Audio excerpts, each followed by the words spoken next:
Има ли Ахмети повеќе информации од Заев за тоа кога може да се најде компромис со Бугарија? Зборувајќи за отворените прашања со источниот сосед во интервју за гостиварската телевизија Глоби, лидерот на ДОИ изјави дека се надева на решение на пролет. Во интерес е и на Вашингтон и на Брисел да се реши ова прашање.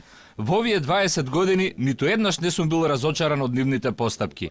Јас сум оптимист дека овој проблем ќе се реши уште во рана пролет.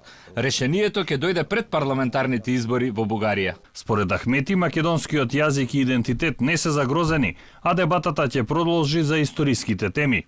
Премиерот пак, иако смета дека бугарското вето значи само изгубено време, не е оптимист за решавање на спорот пред изборите во Бугарија, закажани за април. Овој период треба да го искористиме на адаптирање, усвојување и спроведување на акциониот план. Министрите за надворешни нека продолжат со Бугарија да креират идеи, да разменуваат искуства или слично. Ако може да се реши пред изборите, супер.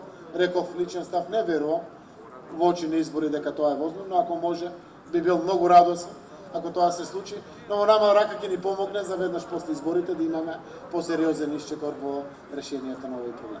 Во меѓувреме од Бугарија нема позитивни сигнали за решавање на проблемот, иако поранешни разузнавачки структури најавуваат интензивен притисок од САД. Сепак, Каракачанов вели дека ниту тоа нема да ги принуди на компромис. Натиск не очакваме. И това е другата голяма наивност на политиците в Скопие, че като се промени ръководството в Съединените щати, едва ли не някой ще притисне България, България ще изкозирува и ще солигарства.